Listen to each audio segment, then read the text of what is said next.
Forget what Hollywood showed about the Old West. Reality was very different.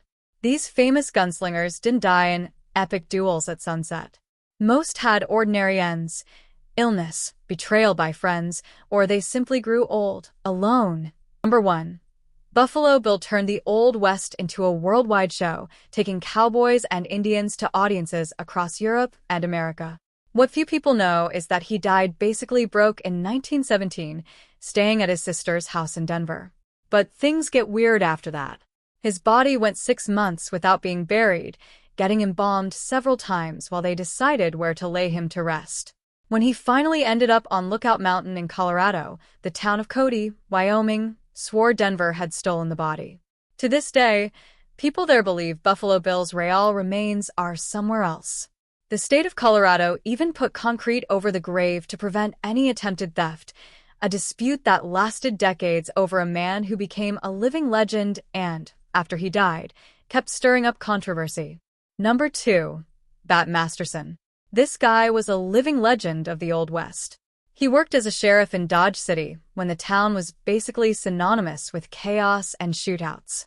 He went up against outlaws and cheating gamblers, surviving duels that left a lot of people on the ground. But here's what few people know. Masterson walked away from it all. He hung up his guns, left the West behind, and moved to New York. He became a sports columnist writing about boxing for a city newspaper. The man who was once feared in dusty streets now wore a suit and hammered away at a typewriter. On October 25, 1921, at 67, he was sitting at his desk writing yet another column when he suffered a massive heart attack. He died right there, pen in hand. The gunslinger who dodged so many bullets met his end in the quietest way possible. Number 3. Wyatt Earp, 1923. 6 years before he died, the man behind the most famous shootout in the Old West was living in Los Angeles, trying to get Hollywood to tell his story the right way. Earp spent his days on Western film sets, giving advice to directors and young actors who could hardly believe they were standing in front of a living legend. The funny thing is, he never got paid a dime for it. When he died in 1929 at 80, it was those same movie actors who carried his casket and cried at the funeral. Tom Mix, one of the biggest stars of the time, was seen wiping away tears. The gunslinger, who survived dozens of armed showdowns, passed away of natural causes, something rare for men of his time and line of work. Number 4. Doc Holliday, 1887. Check out this interesting story. This guy graduated as a dentist in Philadelphia at 20, but tuberculosis changed everything. The doctors said he had months to live, so he headed to the dry West thinking the climate would help. And it did for a while. But instead of pulling teeth, Doc found out he was really good at cards and on the trigger. He became famous in the gunfight at the OK Corral alongside the Earp brothers, where 3 men died in less than 30 seconds. The disease never let up. He drank whiskey to handle the coughing and spent his nights in saloons playing poker. In the end, he wound up in a sanatorium in Colorado, so skinny it was sad. They say his last words were spoken while looking at his own bare feet, saying, "This is funny," because he always thought he'd die with his boots on. Number 5. Annie Oakley wasn't born famous. She came from a family so poor in Ohio that by the time she was 8, she was already hunting to put food on the table. But here's the detail few people know. She paid off her mom's house mortgage by selling the game she brought down as a child. Before she was even 15, Annie had paid the whole debt. When she turned 21, she faced a professional shooter named Frank Butler in a competition and won. A year later, they got married.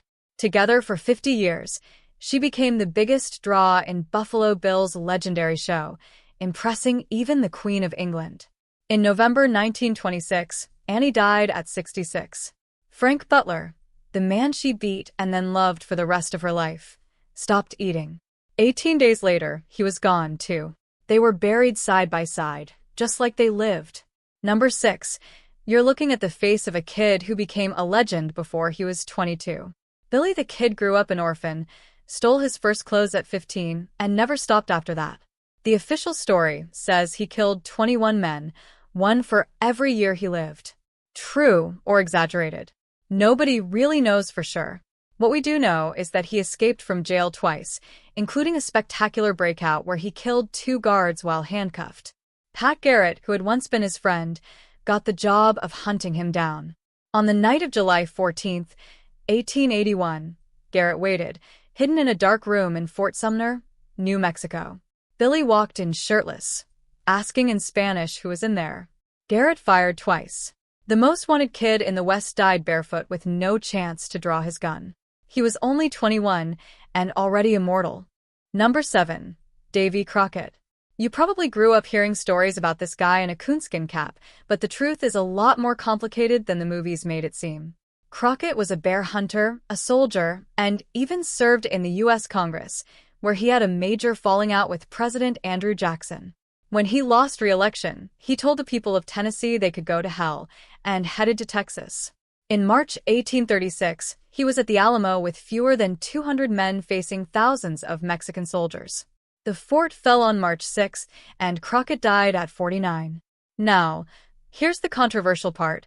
Some say he fought to the very end. Others claim he was captured and executed afterward. A Mexican diary found decades later fueled that argument. What really happened that morning? We may never know for sure. Number 8. Jesse James was only 34 when his story ended in a way nobody saw coming.